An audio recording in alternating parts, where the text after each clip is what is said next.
This podcast is sponsored by FortuneFavours.ie.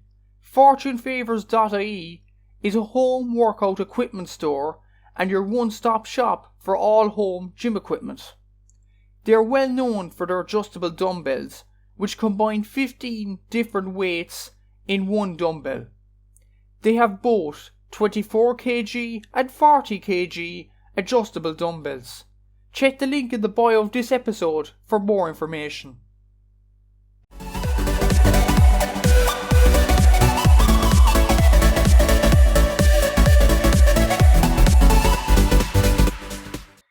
So, welcome back to the podcast. I'm here with Seamus Brady from the Play on GAA Podcast, just to discuss this weekend's action. There's a whole host of games this weekend.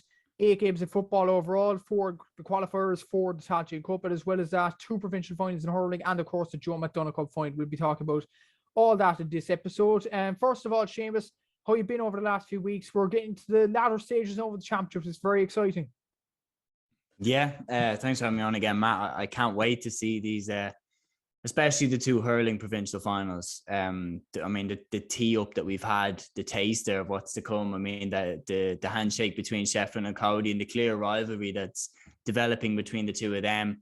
And then you have Clare and Limerick as well. The draw, both sides probably not happy with that result. And they're both set up to be classics potentially. I mean, saying that, Limerick might just go and win by 20 points and shut us all up again. But I mean, I can't wait to see how this turns out as well. The Tailteann Cup, it's just been fantastic so far. I think some great games, great results. I mean, you're talking Carlow beating Tipperary, like no one saw that coming. Talking Leitrim, Antrim, and you did see that coming. I saw that. You saw that coming. I didn't see that coming, I have to say. But it's thrown up some big shocks, and it's been a breath of fresh air. I think it's given these smaller teams more to play for, which is what we wanted. And yeah, I think it's been a good year for the GAA all around. I can't wait for more. Absolutely. And we'll talk about the Tailteann Cup and the provincial finals and Joe McDonagh in a while, definitely. But first off, we'll talk about the All-Ireland football qualifiers, and starting chronologically, the first game, actually, there's another episode going to be out on the same day as this episode is coming out, in-depth preview of the Cork and Loud game with the Loud and Proud podcast. If you haven't listened to that already, go ahead and listen to it. But Cork against Loud, we'll talk about this briefly, Seamus, as it is in another episode. It's on in Páirc Uí Chaoimh live on GAA Go at 2 o'clock on Saturday. Like, Cork should be favourites going into this game, but Loud with Sam Roy and Mickey Hart at the helm, this could be a banana skin for Cork as well. Yeah, it's very dangerous. And because I think if you're in the Loud camp, this actually is a game that they will love. This is a giant, like Cork are a giant in Gaelic football. They've won 9 All-Irelands. You know, I don't know how many Munster titles they have. And from the 2000s on, right up until, say, 2015, Cork would have been one of the teams you would have been considering as All-Ireland contenders pretty much every year or two. So, like, I mean, you think about their leagues back at the start of 2010, what was it, 3 league titles in a row, Division 1, like they were a class side, and they still have that reputation, which is why it's so bewildering to see them in the position that they're in right now. But they still have that name. It's like kind of, I don't know what to compare them to, but it's almost like an Arsenal in the Premier League, that it still holds the name, but they're not as good as they used to be. So teams would love to have a crack at them. And Louth, especially with the momentum, Mickey Hart in charge, what a scalp this would be for Mickey Hart to take in his, well, if you're talking really, without COVID distracting them, his first real run at this, if he can get a Louth side into Division 2 and beat Cork in the top, like that's amazing. In the All-Ireland Championship as well, right in there with the big boys, and to not be out of their depth. This is the draw that they would have wanted, but definitely you would say Cork should be beating them. I mean, Offaly beat Louth in the championship last year, and Cork beat Offaly in the last league game when everything was on the line. So I would lean towards Cork, but I think Louth will give this everything they have, because I think that they'll see a potential shock on the cards here. Absolutely. I definitely expect a tough game from Louth, but I think I'm not confident, don't get me wrong, about being a Cork fan, and it hasn't been the confident stage over the last few years, but you have to see Cork win in this game. I know Sam Roy's excellent, Mickey Hart, and I am wary of that. Like, Mickey Hart might get his team to sit back, get Cork on the break, and looking at our defensive injuries, it could be a potential banana skin for Cork, but we'll have to see. And added to that as well, I think I'll go into this game on Saturday, so we will see stats in this game as well. So very excited to go to that. And the next game is very interesting in the All-Ireland qualifiers. Mayo against Monaghan, live at Sky Sports Arena, 4:00 in McHale Park. Like, I know Mayo All-Ireland finalists last year, potential All-Ireland finalists this year, but Monaghan, they're going in as big underdogs, and that is a dangerous trait to have for them. Yeah, and I mean, the pressure on Mayo now to not lose this game would be massive. I mean, you're talking about two really bad results in a row after a league campaign that was full of promise. I mean, the Kerry game in the league final was just depressing for Mayo. They just got beaten out the gate, never really stood a chance. And then this game against Galway in the Connacht Championship, that would have been very disappointing for them as well. They let Galway get back on top. And so now the pressure really is on them to come up with something here against Monaghan. And Monaghan, even though they survived yet again in Division 1 and they have the footballers, the likes of Jack McCarron, Conor McManus is still going, Conor McCarthy looks in really good form. They're coming into this game somehow with like nothing to lose. It's a bit of a weird one. They're right up there talent-wise, I think, with Mayo. When you consider that Mayo, fitness-wise as well, like Tommy Conroy's not there. You're talking, we don't really know where half their players are when it comes to fitness. I mean, Oisin Mullen, where's he at? Like Cillian O'Connor, is he back to full fitness yet? Like we know he started against Galway, but is he 100%? So Mayo have a lot more baggage on them going into this game. Part of me can't even imagine that Mayo go out of the championship this early. It feels like that Newbridge or nowhere game in 2018 where Mayo went out in the qualifiers, and the latter stage of the championship just felt weird without Mayo being there. But this game is a real banana skin for Mayo. I think Monaghan could definitely win. I am going to say Mayo because I think, look, their backs are against the wall here. And whenever Mayo's backs are against the wall, if it's not in an All-Ireland final, they tend to give a bit of a fight back. And I think they will in this game, and I think they'll win. And it's interesting, on Monaghan, actually, they performed excellent at times against Down. Against Derry, maybe they came up against a brick wall. Actually, they had more shots than Derry that game. People may seem to forget that. Like, again, for Mayo, like, the Galway game was very disappointing for them. Other than the last 10 minutes, Galway were in complete control in that game. Like, is that their pressure on Mayo for that as well? Like, Monaghan have performed pretty well in the championship. I know they've lost against Derry, but Mayo haven't performed well other than them last 10 minutes against Galway. So is that added pressure for this Mayo team? Yeah, because there's nothing more frustrating than potentially exiting the championship feeling like you haven't even given it a real fair crack. You haven't given it your all. Like, I don't think Mayo left all of themselves on that pitch against Galway. They all of a sudden woke up in the last 10 minutes when they were pretty much heading out anyway. So I think if they're going to win this game, they will definitely have a fast start, in my opinion. They'll have a quick start to get off the pace early. They cannot allow Monaghan to settle in and make it a real, like, tough, low-scoring game, because that does suit Monaghan. Monaghan still have the roots of Malachy O'Rourke there, where, passing it around, it does suit them. I think if it's a free-flowing kick passing game, it's Mayo's to lose. And you talk about the league game there earlier this year. Mayo won that game, and it was in Clonus, and it was a really, tough game. Ryan O'Donoghue got a crucial goal in that game. Mayo sneaked through by a point.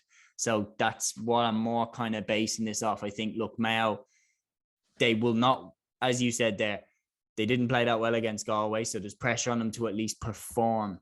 And if Mayo perform, I think they win. It's interesting, like, Monaghan are a pretty good team as well. Like Conor McManus, Gary Mohan in the forward line as well, Jack McCarron. Like, you're saying if Mayo perform well, they'll win the game. I think Mayo will win as well before anybody starts questioning me. But is there a thing as well, like, if Mayo play well, what's to say if Monaghan play well? If they play to their full potential, they can win this game, even if Mayo play well enough.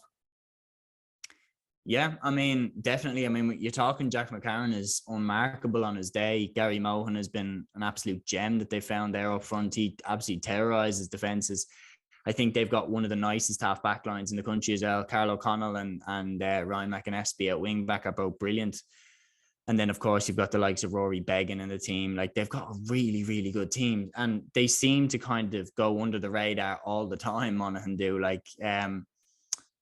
But yeah, like, look, I think Monaghan can absolutely win this game. I absolutely do.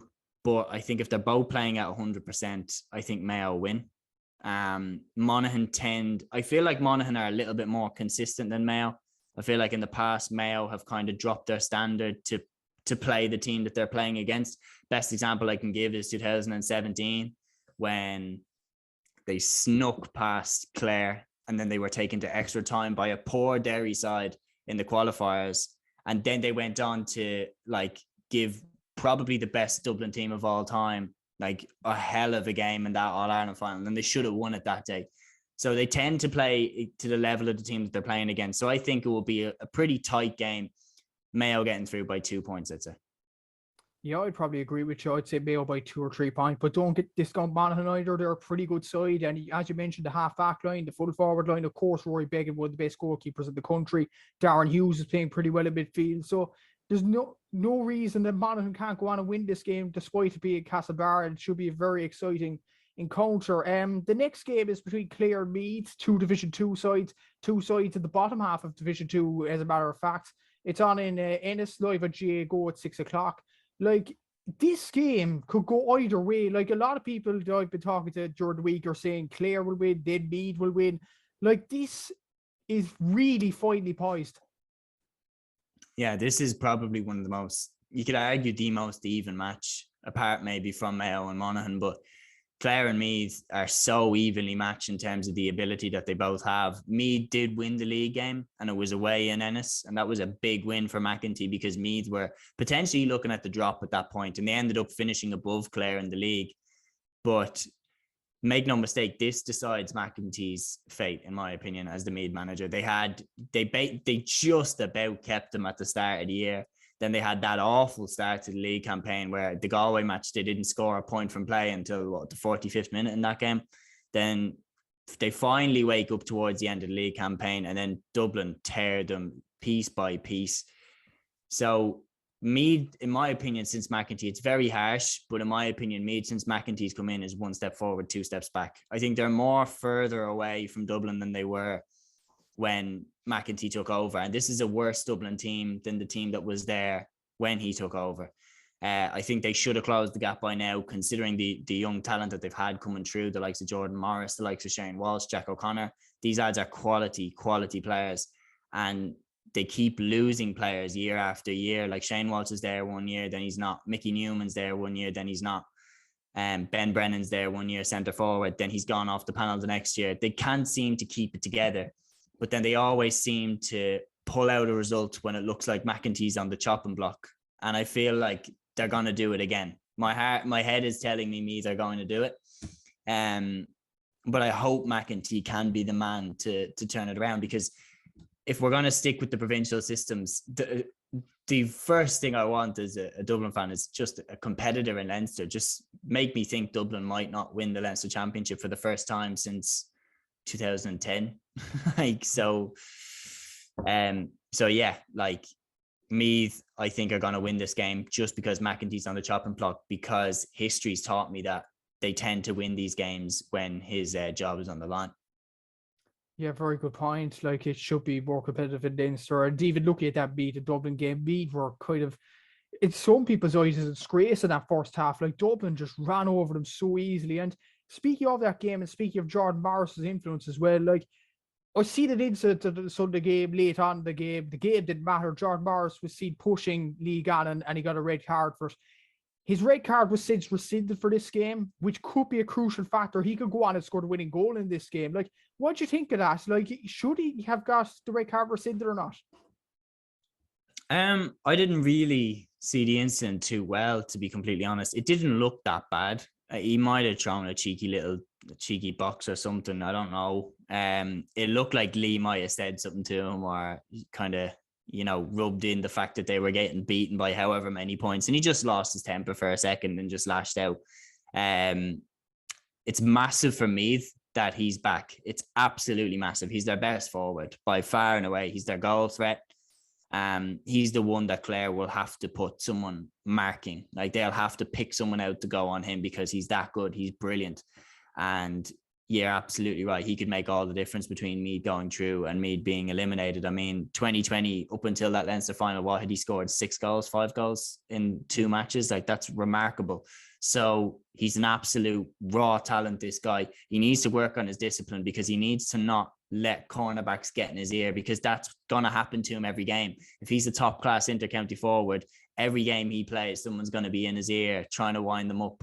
I mean, the best example I can think of that is every game I watched for Dublin, there was someone trying to get Dermot Connolly to punch them in the face. Every game, every single game. So he has to get used to it, because he is that good that people will be man marking him and trying to take his mind off the game. But he could absolutely be the difference, and rightfully rescinded, in my opinion. I wouldn't have wanted to have seen him missing this game.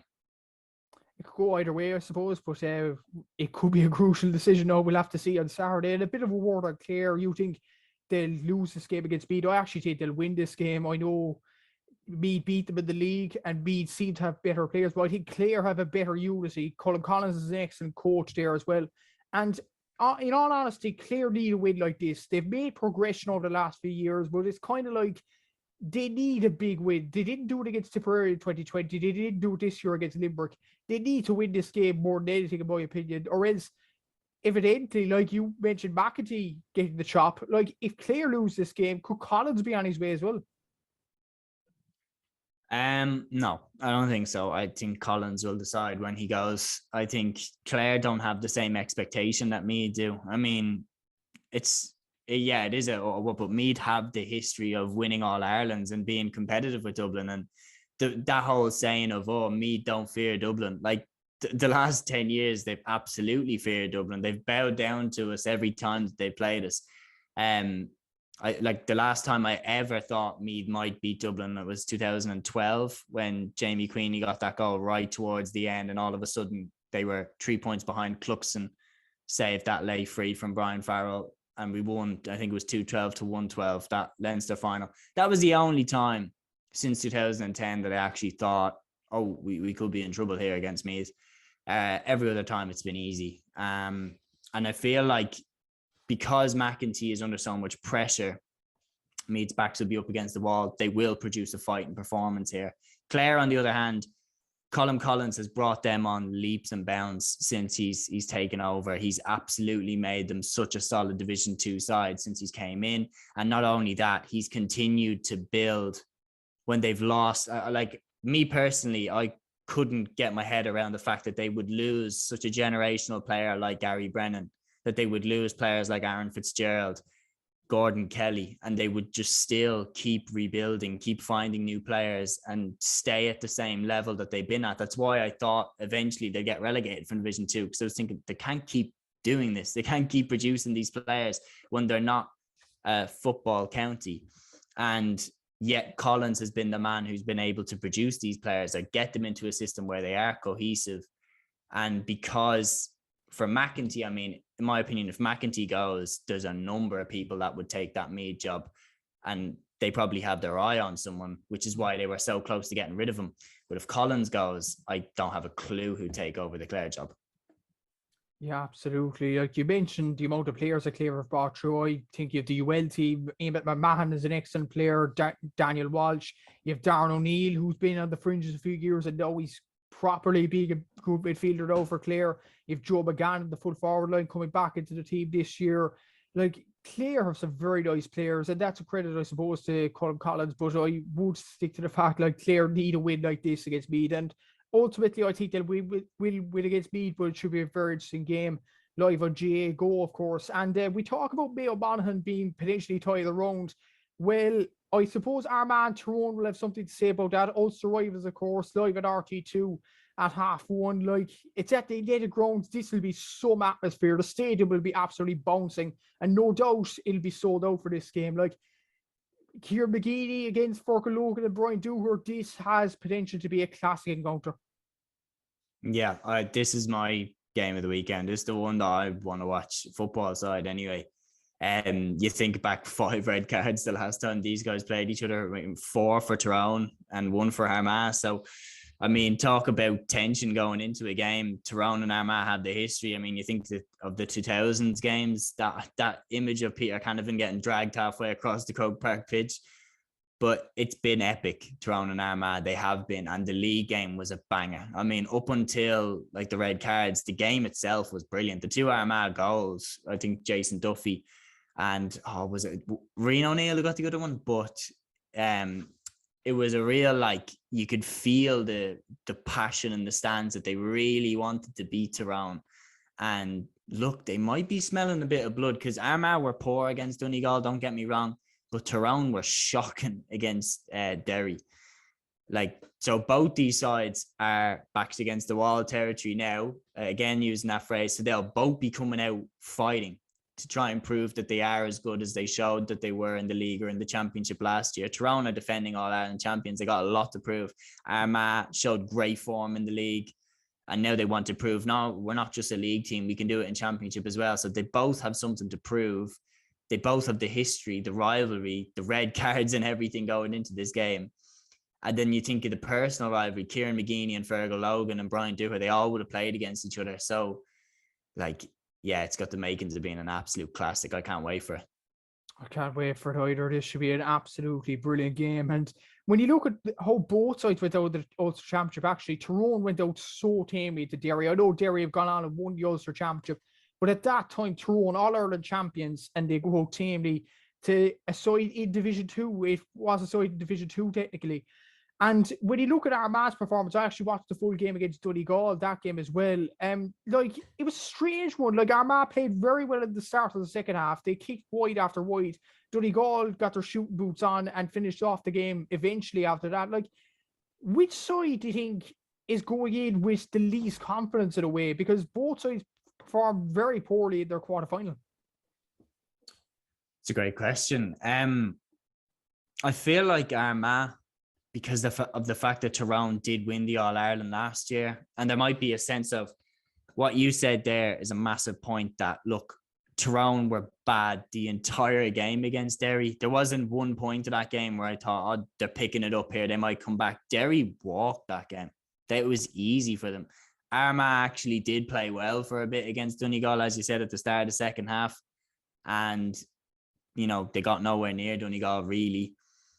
So I feel like Tyrone going into this game know that they didn't turn up at all. Whereas Armagh might think that they did a little bit, or they didn't play to their best, but they kind of played okay.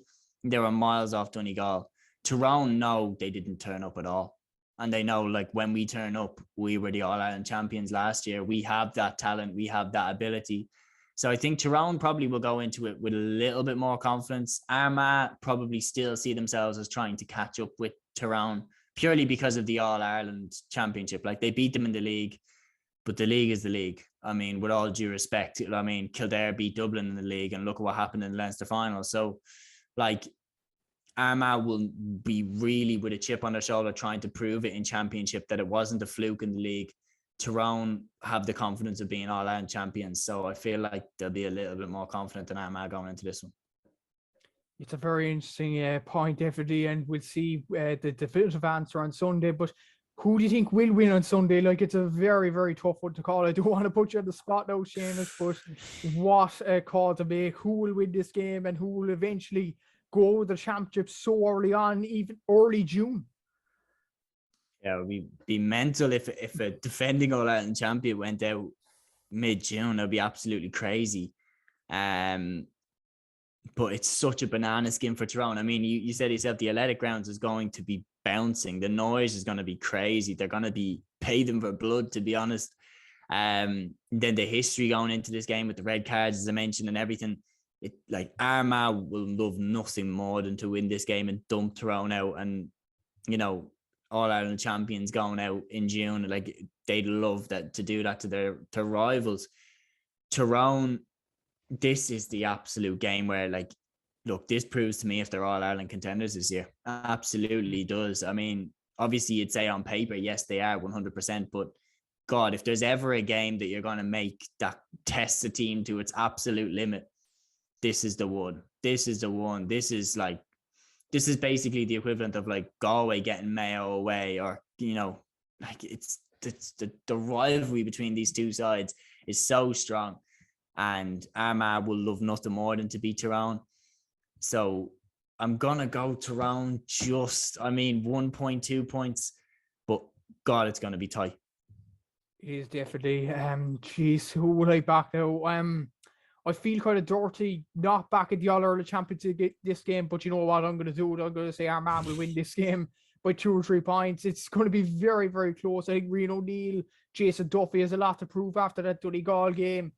Like Andrew Borden, if he comes off the bench, that'll be an asset for Armagh. Arguably, like Armagh have actually a stronger bench than Tyrone, I think, because a lot of them Tyrone players have left the panel now. So yeah, that could be a big factor though. The Sunday afternoon, like that should be a very, very good game. Of course, live at RT.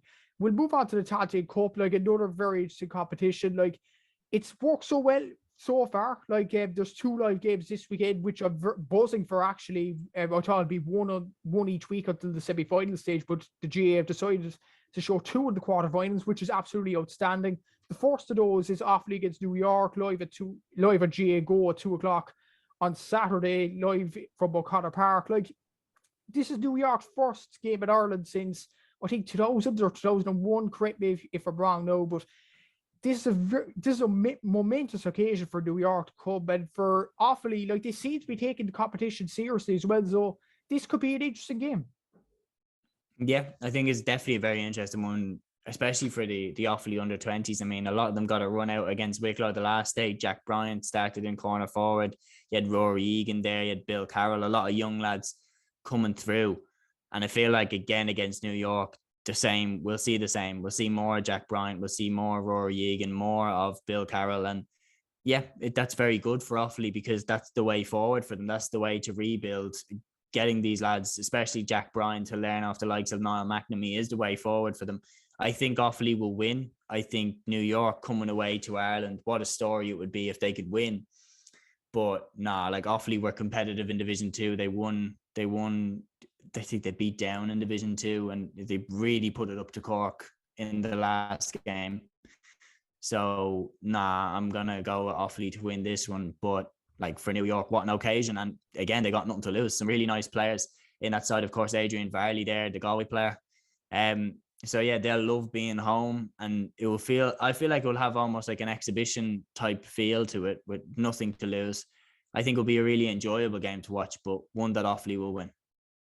Yeah, definitely. Like I agree with you. I'd say Offaly will win this game as well, but don't discount New York. They'll be coming in fresh off a good performance actually against Sligo in April. Like I know it's a long time, but New York are chomping at the bit now. It's their first game in Ireland since the early 2000s.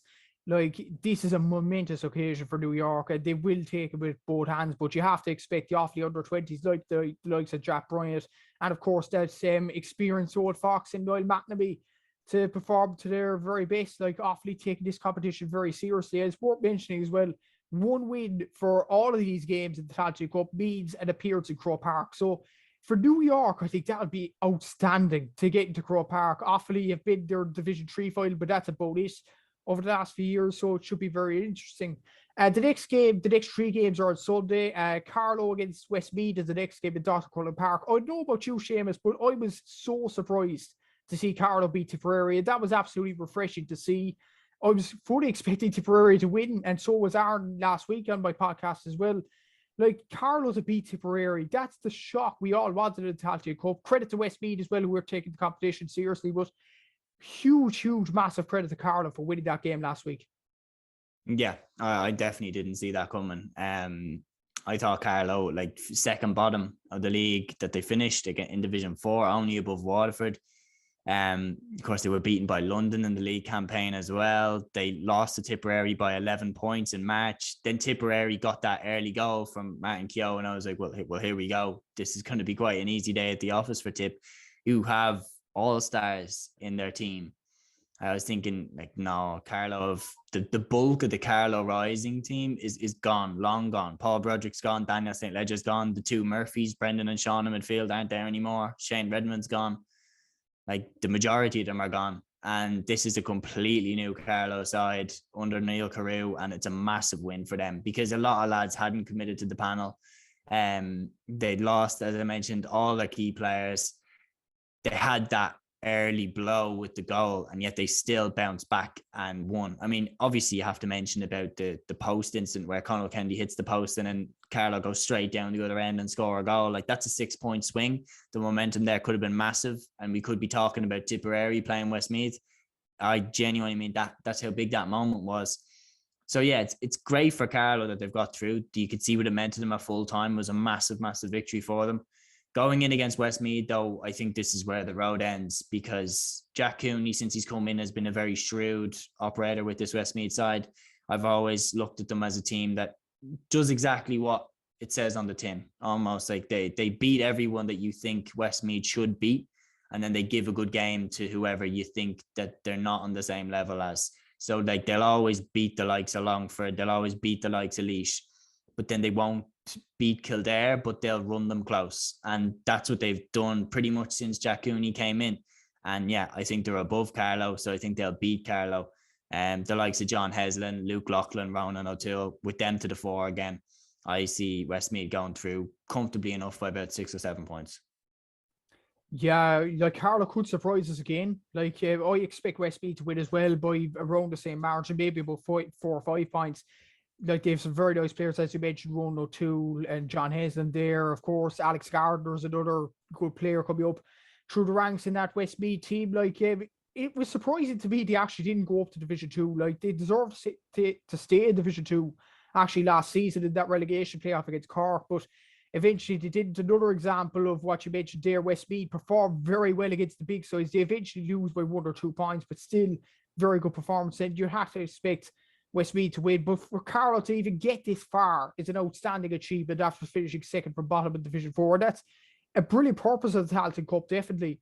And the next game is also live at GAA Go. It's between Leitrim and Sligo, live from Park Sean McDermott at 3 o'clock. Like, Leitrim surprised a few people, not myself or Aaron. As you mentioned at the start of the show there, we both got it right with Leitrim to beat forgetting who they're playing. Antrim, that was it. Forgetting who they were playing. I'm so delighted with that prediction. But they beat Antrim last week, and a lot of people were surprised, except for last week at the podcast. But like, this is a whole kettle of fish in my opinion, because Sligo, despite London putting them close, I think Sligo is something to prove. They have some very nice players in that team. This should be a very good game indeed. And 2 Connacht rivals, of course, as well. Big derby on the cards. Yeah, this would be a banger as well, because this is the first time where Leitrim and Sligo have played a championship game where the reward isn't getting pumped by Mayo or Galway in the next round. So they're both going to love this. The prospect of getting a game in Croke Park is going to be massive for both these sides. It's going to be a big sellout crowd in Park Sean McDermott, I would imagine. And worryingly for Leitrim, Sligo's key players have a massive point to prove. Niall Murphy was a bit anonymous in the game against London, and usually you can put him down for about 7 or 8 points every game. He's like a machine for Sligo. He's got a lot to prove going into this one, so I predict he's going to fire. Alan Riley looked awesome against London at many stages of the game. His goal was brilliant. Worryingly enough for Sligo was the fact that London did pull them quite close, and this was a London side that got 2 black cards towards the end of the game, 2 red cards in extra time, and Sligo still stumbled over the line, let's be honest, by 2 points. But luckily, like, Leitrim did lose to London and did just about beat them in the championship. So you could say Leitrim are not that far off London's level. So I think Sligo probably have the higher ceiling in terms of the level that they're able to reach. But going away to Leitrim, who are going to be buzzing with Andy Moore in there and having just beaten Antrim, I mean, the more I talk about it, the more I'm almost leaning towards Leitrim. Jeez, it's a very interesting tie. Like, you think I'd back Leitrim second week in a row. I'm going to go Sligo. I'm going to go Sligo to win this game. I know it's in Park Sean McDermott. Andy Moore's doing an excellent job there. But as you mentioned there correctly, I think Sligo have players that need to improve. Like, you look at Niall Murphy in that team. Alan Ryan was absolutely brilliant. Sean Carbine's another player that needs to improve as well. Pat Hughes there as well. Like, the backline, Eight Navani in goals, an excellent goalkeeper. Like, look, I think Sligo actually have the players, and Tony McEntee's an excellent coach. Another interesting angle as well. 2 legendary players coming up against each other, Tony McEntee and Andy Moore. And So it should be a very, very interesting game, and definitely one to look out for GAA Go at the weekend. And the final game, I'm actually surprised this isn't actually shown on GAA Go, because two Ulster rivals in Fermanagh and Cavan. And actually, the last game in Brewster Park between the two sides in all competitions, Fermanagh won this game. I actually did stats in the game, but Fermanagh were absolutely outstanding in that 2021 encounter. Like, they have some very nice young players, but Cavan, rightly so, they're favourites in this competition. But then again, Fermanagh could pull off a surprise in this game. Ciara Donnelly seems to be getting a few things right there. Yeah, and they've got better and better as the league campaign has gone on. I mean, you think of the first game, Antrim went to Brewster Park and just schooled Fermanagh, and it looked really, really bad for Fermanagh that day. You know, they just lost Owen Donnelly to retirement. Shay Cullen wasn't playing for them, and the key players were missing there. Now they've got the likes of Ulton Kelm back in the side. Sean Quigley's firing. They went down to Longford, which is notoriously a tough place to go, and they won. They ground that out. Ulton Kelm getting the last minute goal that saw them through. That was massive. I do think Cavan are absolutely favourites. Cavan are my favourites to win the Tailteann Cup. I think against Donegal, they showed the level that they're able to reach. I think they showed like they were brilliant against Donegal for the majority of that game. Paddy Lynch, a full forward, is, in my opinion, probably the best inside forward in the Tailteann Cup this year. Gerard McKiernan, you could argue, probably one of the most, if not the most complete player in the Tailteann Cup this year. And Raymond Galligan, the best goalkeeper. So they have the players, no doubt. And then at the back, you've got the likes of Kieran Brady, Killian Brady, Conor Moyna, Pádraig Faulkner. They've got, and Thomas Galligan and James Smith is such a strong midfield pairing. So yeah, you'd be, in my opinion, you'd be being a bit deluded to look past Cavan as serious contenders for this, and that I'm putting them as my number one. But I did say with Luke, I put Fermanagh as my number 3. Cavan 1, Westmeath 2, Fermanagh 3. I think Fermanagh, people are sleeping on the fact that Fermanagh were in the Ulster final only 3 years ago. There's a lot of that team that are still in the side today. And they've added nicely with some players like Kieran Corrigan, Ryan Jones, has stayed in that team. Ryan Lyons has come back into the side just as he was before 2019. They've added well. And then, they've got the likes of, what's his name? They've got the likes of, the cool name, Josh Lago-Ellis. Josh Lago-Ellis, yeah.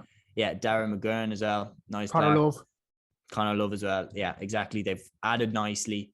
And yeah, I think I'm calling it now. I think that the winner is actually going to come from this game. I think if Cavan win, I think Cavan win the whole thing. I think if Fermanagh beat them, then I think there's nobody that Fermanagh can beat in the competition.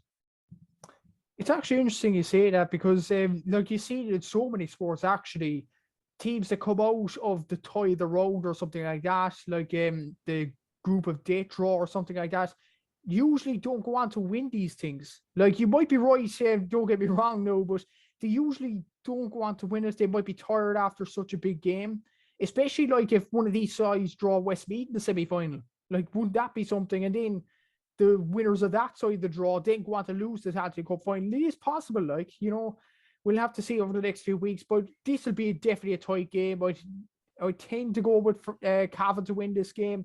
Don't get me wrong, Fermanagh, some nice young players, as you mentioned there, they were Ulster finalists in 2018, but I just think Cavan have just more experienced players.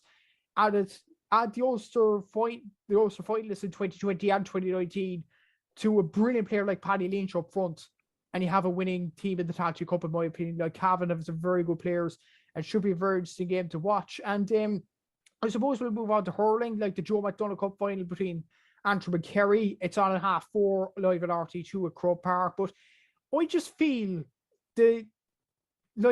lots of people are overlooking this game. And to round the point even more, Kerry hurlers couldn't find a hotel for this game to stay in before going to Croke Park, and they have to travel up and down from Kerry to Dublin all in the one day as it stands. That could change over time, but it looks that way at the moment. Like, what do you think of the whole thing? Like, I'm absolutely angered by that situation. As Buff Egan mentioned on his stories over the past few days as well, if it was the Kerry footballers, or if this was the Cork hurlers or Tipperary hurlers, this sort of thing wouldn't have been happening. Oh, 100%. It's such a backhanded, you're just not important, just go away. All right, yeah, we'll let you play your hurling, but don't inconvenience us, basically. You're not that important. That's what it screams.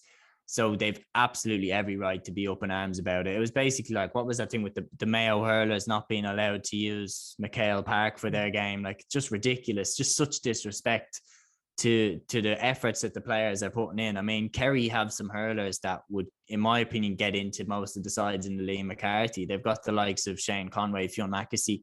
These guys are brilliant hurlers, and they would get into most sides. Like, I'd take Shane Conway in the Dublin team in a heartbeat. Like, he's exactly the type of forward that we would need. And it's just such a disrespect to the commitment and the effort that these players are putting in, that you're not even doing the bare minimum of finding them accommodation. Because this whole like, oh, they've nowhere to stay. Yeah, sure enough, Dublin is like pretty packed out with the hotels and everything right now. There's a lot of, people, asylum seekers coming to Ireland right now and staying in hotels around Dublin, but it's not that bad. They definitely could have found them somewhere. And hopefully with all the media attention that's been drawn on it, I'm sure they'll find somewhere now. Absolutely, I 100% agree with you there. Like, it's an absolute disgrace what's happened to Kerry hurlers. Hopefully we'll have a good game now, and I don't think people are talking about this game like more than like Buff Egan actually mentioned the Tailteann Cup being talked about in football, which it should. I think the Tailteann Cup is a brilliant competition, but at the same time, do you think the Joe McDonagh Cup gets a fair bit of recognition? Like, in my opinion, I have to agree with Buff Egan here. Compared to the Tailteann Cup in football, I don't think the Joe McDonagh Cup gets the recognition it deserves, really. No, it doesn't. It doesn't get as much attention. I mean, on the Sunday game, it's really kind of like, oh yeah, and this happened. Like, do you know what I mean? It's very kind of, oh, quick, let's just put this in. Colin Parkinson said it best. Why there's only one show to cover everything in the entire week is just a joke. There should be a Joe McDonagh show. There should be an All-Ireland Championship show where you give them the respect that they deserve for the efforts that they have put in. Throwing in a little 3-minute clip is almost insulting. It's like, oh yeah, we're just ticking a box here. And yeah, let's move on to the All-Ireland Championship. And let's spend more time talking about analysis of the matches rather than showing the matches that happen in the Joe McDonagh Cup. It is a disrespect to them. And yeah, I think I absolutely agree with you. It's growing. It's got better. Don't get me wrong. That's because the level of the teams involved in the Joe McDonagh is getting better. But yeah, it has a long way to go to where it's of a decent standard, in my opinion.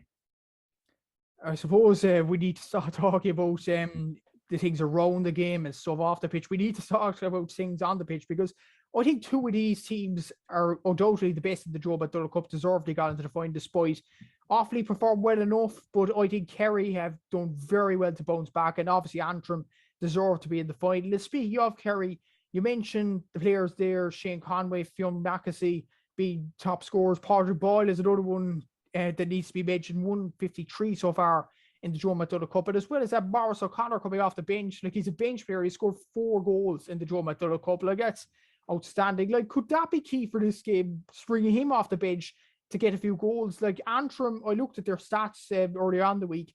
They tend to concede a lot of goals despite scoring 20 themselves. Yeah, and I mean, it's that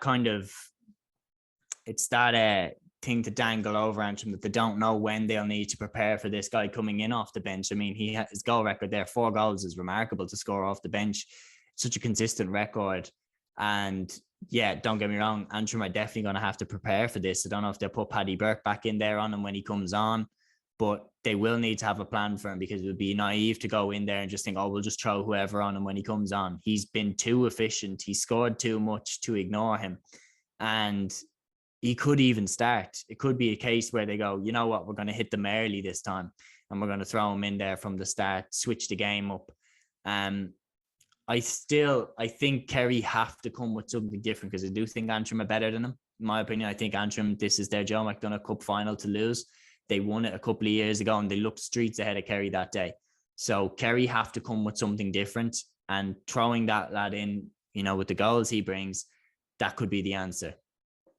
And I suppose looking at Antrim scores as well, like 21 different scores is worth pointing that out as well. Like, you look at the different scores around their team: Sean Elliott with 3-7, James McNaughton with 1-11, Conor McCann with 3-5. Do you think that's down to playing a year of the Liam McCarthy and putting off so many surprises that they're scoring this amount of goals and points and the range of scores they have when they come up against smaller teams in the Joe McDonagh Cup? Yeah, I feel like that experience of playing in the Liam McCarthy it is invaluable. Like, they're coming up against defenses. What I compare it to a small part is if you played for an A team in your local club and then you went down and played with the B team, and now all of a sudden you feel like you're running the show. And I feel like with Antrim, because they've, been marked by the likes of Daithí Burke, they've been marked by the likes of, Cathal Barrett. Now they're like, okay, well, if I can be marked by him and score something off him, then I'll take this Kerry defender any day of the week. And now they're walking around with a bit more confidence than they would have been before. So yeah, I absolutely agree. I think the confidence they're going to get from that will absolutely do them, like, just bring them on in spades. And even for two of these sides playing Croke Park, is worth mentioning as well. It's absolutely brilliant for both sides to play there despite the stuff going on off the pitch. But who do you think will win this game? You mentioned Antrim are by far and away the best team in the Joe McDonagh Cup, but Kerry, they're their third final in a row. Imagine if they lose 3 finals in a row. That'll be so hard to come back from. But could Stephen Maloney, their new manager for this season, add something that wasn't there in the past and get a Joe McDonagh Cup on the board for Kerry? Yeah, no, Maloney coming in as a new manager, that would be absolutely the first task, is to wash away those 2 previous final defeats. He will want to put that to side and say, look, no baggage here, lads. Let's go and just play this as a once-off game. Forget about the past defeats. We learned from them. Let's go and win this game now. He's coming in. He definitely will have freshened the camp up. And look, they made the final in a year that few people probably would have expected them to. If most people were kind of going Antrim and Offaly to make the final this year. Like, I would have said Antrim and Offaly at the start. So the fact that Kerry are back here, they'll take confidence from that. They have got nothing to lose. Antrim are overwhelming favourites. And yeah, I feel like Maloney will say, look, lads, forget about the pressure about potentially losing 3 finals in a row. Don't even let that thought enter your head. Just go out there, give it a lash. You got nothing to lose. Antrim have everything to lose. And Darren Gleeson demands the absolute best from his team. So there's more pressure on Antrim to win this game than there is Kerry. And a team with nothing to lose is a dangerous team. So Kerry could definitely catch them. Oh, this is a very tough one to predict. Like, my heart actually says Kerry. I hope Kerry Hurley does well. And with Kerry playing Cork as well in Tralee, that'd be kind of funny to see. Like, I'm going to go for it. I'm going to back Kerry. I think Kerry might win this by 1 or 2 points. It might be after extra time, but I think Kerry, with Stephen Maloney at the helm, might get this job done. And do you think Antrim will win it, or do you think Kerry will? I'm going to go Antrim. Just so one of us is going to be wrong, but I'm going to go Antrim. I feel like they are more kind of Liam McCarthy experience will do them the absolute world of good. I think that's brought them on leaps and bounds. The likes of Neil McManus, the likes of, even though they're not reliant on him as much as they were, but the likes of Conal Cunning, Kieran Clark, I feel like they'll step up. Sean Elliott as well. And yeah, I think Keelan Malloy's influence in the game be massive as well from midfield. He's always vital to them. But I think, yeah, Antrim for me. Yeah, I can see why you're going to go with Antrim there, but I'm still going to go with Kerry. Hoping Kerry with us as a... You'd be the genius if they win now. Oh, I definitely have to put it up on social media and everything now, and I'll get a whole load of retweets and likes after that. But I'm taking the risk. I'm going to go for Kerry to win this game. And the next game of the doubleheader in Croke Park is a mouth-watering counter. Galway Kilkenny, not so much. Well, don't get me wrong, what happens on the pitch is absolutely outstanding, and the players are brilliant, like TJ Reid, Carl Mannion, etc. But what's going to go on the sideline in this game between Henry Shefflin and Brian Cody? The after-match handshake, this is going to be so interesting to watch. Like, at this point, I don't even care about the result. I just want to know what's going to happen after the match even ends. Yeah, I mean, I don't know if you've seen my video where I talk about it, but basically in the video I compared Cody to Alex Ferguson and Henry Shefflin to Roy Keane. And I said that, like, Ferguson and Keane's dynamic is very interesting when you look at, Brian Cody and Henry Shefflin, because Cody, if you read the like, I've read Jackie Tyrrell's his book, very, very good book, by the way. And he describes very, very well that like Cody it's a military style camp. Like they absolutely beat the shit out of each other in the training pitch, which is why they were so tough when it came to the matches. Nobody could outwork Kilkenny because they battled each other on the training pitches. Cody ran the team like a general. Like when it moved more into the 2000 and late 2010s, he didn't have the same warriors in his team that he had before, but he's continued running the camp like he has. And I think he'd be a bit annoyed that the likes of, you see, with Mick Fennelly and Eddie Brennan, when they went to Laois and Offaly respectively, it's kind of cute almost. Like they're not gonna be a problem to Shefflin. They're not going to stop Kilkenny winning things. But Shefflin going to Galway, that's completely different, because Shefflin now potentially stands in the way of Kilkenny winning. He already does stand in the way of Kilkenny winning a Leinster, but he potentially stands in the way of Kilkenny winning an All-Ireland. And for Cody, what I think was so clear from all the years of him being Kilkenny manager was, you bleed black and amber if you play for this side. You are one of us through and through. So he can't wrap his head around why Shefflin is trying to get Galway to win an All-Ireland. And I feel like that handshake was absolutely like me and you know firsthand that's not a good thing to be on the wrong side of me, and it's not a good thing to be against me, and now you're against me. And I feel like that handshake was very much like, you know what you're in for now. You've seen what I've done against managers in the past. You saw what we were like when we went to war with Cork. We never lost. The Tipperary games, the Waterford game, the Limerick game, and that final. I'm not a good man to be on the wrong side of. And I feel like he was kind of leaving that to kind of mess with Henry Shefflin's head. And we're going to learn a lot about what type of manager Henry Shefflin is, because if it's clear in this game that Brian Cody's got to him, then he's not on Cody's level in terms of mentality. But if it's clear that he doesn't care what Cody did, then we're looking at a potential great manager here. Absolutely. Like this is the be all and end all, baby, for Henry Shefflin. This is a huge, huge game for him. But I suppose back to stuff on the pitch, because ultimately the players win or lose this game. Like I was looking at a stat earlier on today, actually, either Joe Canning or TJ Reid in the last few meetings between Galway and Kilkenny, or in Leinster finals, I'm not entirely sure of the full stat now, but either one of them players, Reid or Canning, would have ended up top scorer. Obviously, Canning is retired. So is there pressure on TJ Reid to perform very well in this game, or can some other player, the likes of Cody, Connor Cooley, Joseph Cooley, who's doing very good at midfield, step up and be the hero other than TJ Reid?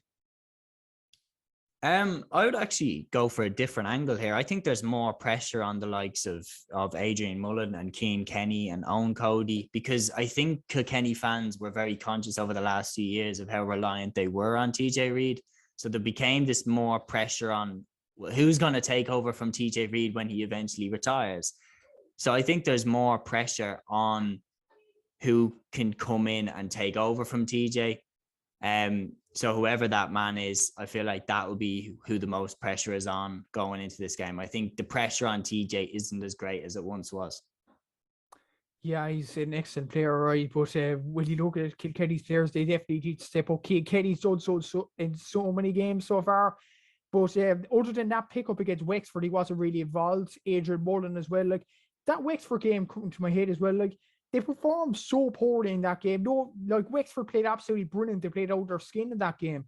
But Kilkenny were so under par in that game. Like going into a Leinster final, that's not really high ideal preparation. Considering they lost 2 games in the group as well.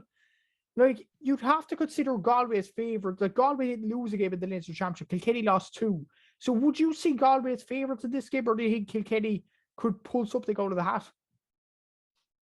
You see, it's funny. It reminds me a lot of the 2012 All-Ireland final, where Galway had blitzed Kilkenny in the Leinster final, and when everything on paper is pointing towards Galway, but there's something in your brain that just, we're so used to Brian Cody winning games like this. You know what I mean? We're so used to Cody's Kilkenny coming out on top that everything points to Galway, in my opinion here. Everything points to Galway. The form, the morale in the camp, there seems to be a pretty happy camp. The players as well. I actually think Galway have better players than Kilkenny do this year. Like a better defence anyway. I think Dahi Burke and Gerard McInerney, the spine there is fantastic. Then throw in the likes of Porrick, Mannion and Fintan Burke. Like it's an awesome defence. It's really, really, really good, this Galway team. And yet there's something in my head that is just like never write off Kilkenny. Never, ever, ever write off Kilkenny. That semi-final against Limerick in 2019 was all the proof that I needed that you can never really write them off. And this game is another example like that. I'm nervous to say that I think Galway are going to win. I really am. I think Galway are going to win, but I've been wrong about Kilkenny so many times in the past. Like I always think, well, surely this is the time that they get caught, and they don't. Like I remember 2014 when Clare won the All-Ireland. That was 2014. Clare won. No, 2013. And I remember Cork knocked Kilkenny out in the qualifiers. That was the day that Henry Shefflin got sent off. And I distinctly remember thinking, that's it. This Kilkenny team is done. This era is done because they're out in the qualifiers. Dublin beat them in Leinster and knocked them out. Then Cork beat them in the qualifiers. And I was saying, that's it. They're done. And then what? Did they win the All-Ireland 2 years later? Was it? The next year after that. Absolutely crazy. Like that they came back from that. So yeah, I just have some sort of a fear of writing them off because they always seem to come back and prove me wrong. So I'm saying Galway, but very, very quietly. Jeez, it's a very bold prediction you're making there. But before you hear my prediction, like I just want to ask you about a particular player for Galway midfield, Joseph Cody. He scored 215 for play this championship. Like you have Tom Monaghan there, Carl Mannion is high up the scoring list as well. But this is quite. I know Aaron Gallant, Dermot Burns has played very well. Tony Kelly, Peter Duggan as well for Clare, of course.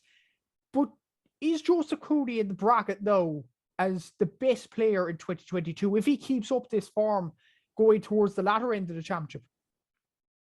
Potentially, yeah. And the thing is that he's been an absolute revelation for the midfield because they've needed someone to kind of step in and fill the void because they had such a solid partnership there with Johnny Cohn and David Burke. And now Cooney's really stepped up and proven that he's the man there in midfield. He's been electric for them there, and his scoring is sensational. I mean, like for him to be racking up those tallies, I didn't know he had that in him. So yeah, I think if he keeps up this form, he's right on track to be potentially, well, at least an all-star, potentially hurler of the year even. Yeah, absolutely. Some very good scoring stats there for Joseph Cody. You back Galway to win this game.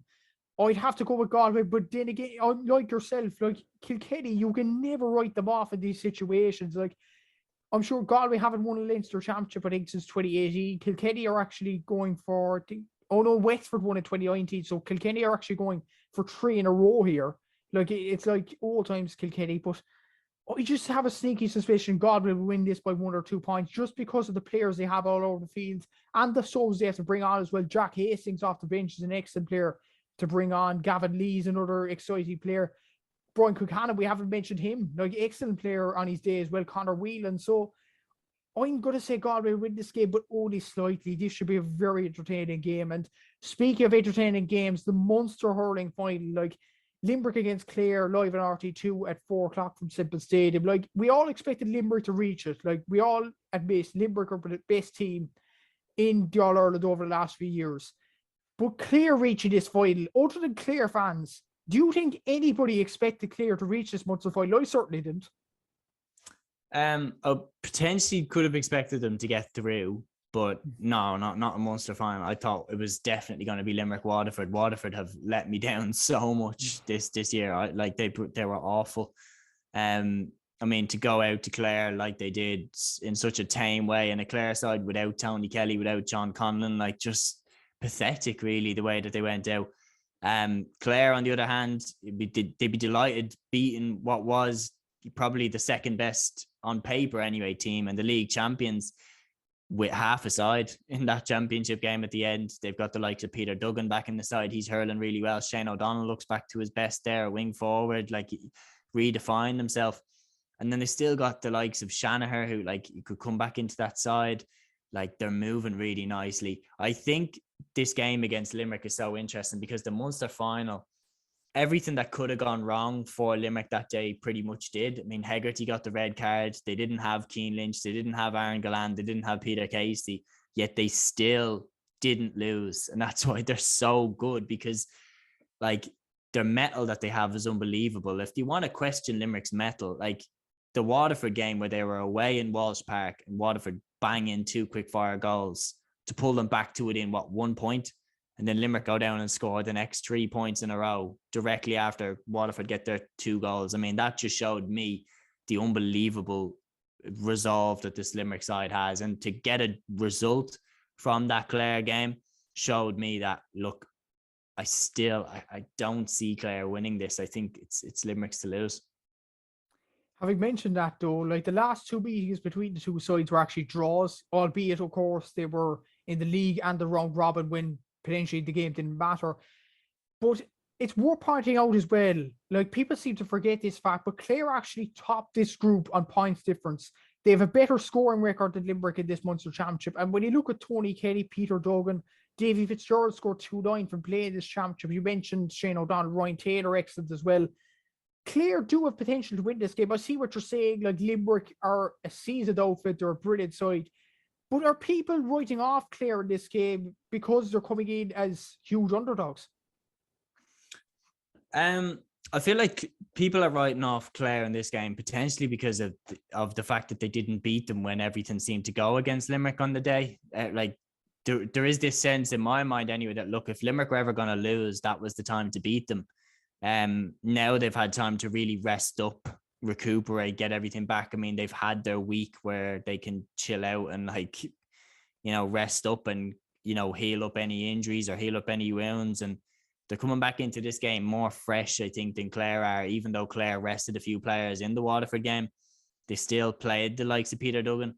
So, look, it's really, really hard to call how close it's going to be. I think it will be closer than a lot of people think. I think it could be 2 or 3 points in it, but I think Limerick will come out the right side. They always do, this team.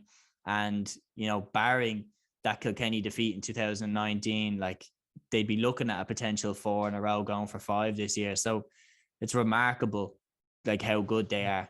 And yeah, I think this is their Munster Championship to lose. I really, really do. I think, like, with no disrespect to Clare, I really think now that they're the second best team in the country, I think that they'd beat Galway and Kilkenny right now. But I can't see them beating Limerick. I'm sorry. But like I know Clare performed pretty well, and definitely going back to your old point at Limerick, like let's play devil's advocate a bit for a moment here. Like every time Limerick go into a game where some supporters are saying they could potentially get beaten, I think of the Waterford All-Ireland final in 2020, the Cork All-Ireland final in 2021. This is another game that kind of has that feel. No disrespect to Clare now, but a lot of people thinking Clare will give Limerick a game. Could this be another example that Limerick could just turn it on just like that? Yeah, and the scary thing is that Limerick can turn it on mid-game.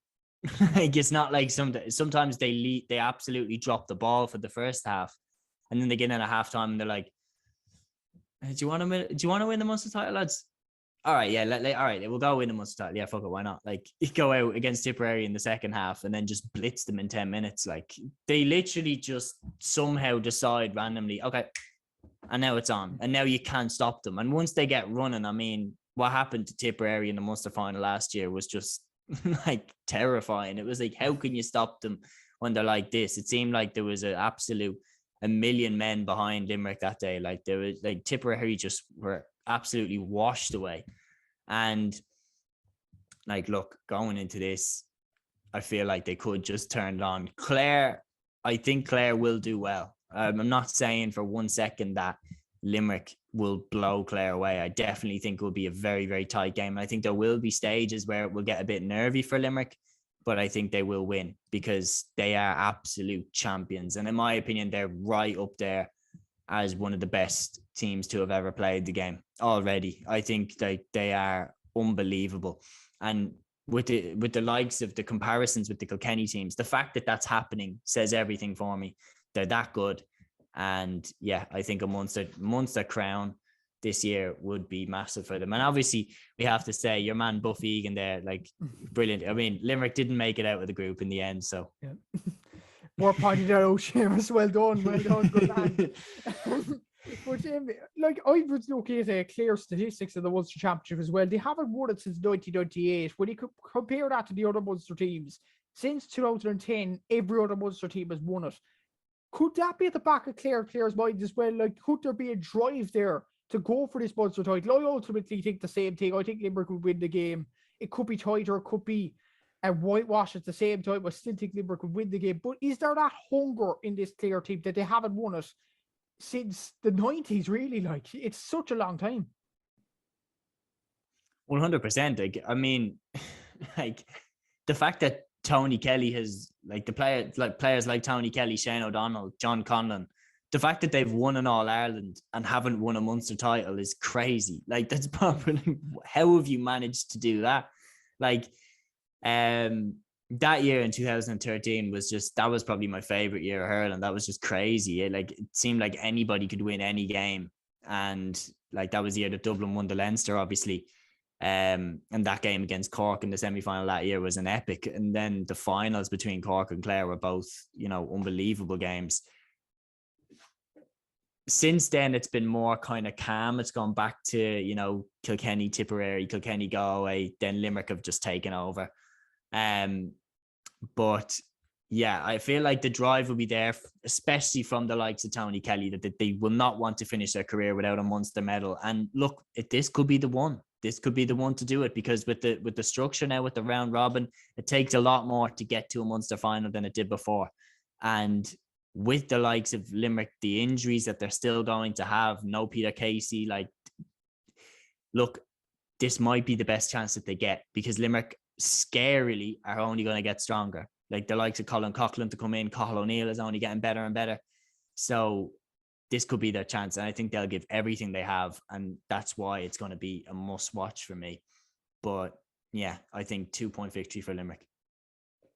2 points to make it tight. So I'd probably go 3 or 4 points. I think Limerick will make it tight. But as we mentioned earlier on in the preview, like, Limerick can turn it on just like that, just in an instant.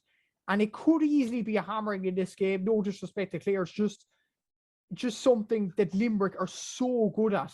And I don't know, will it end like that, or could be tight?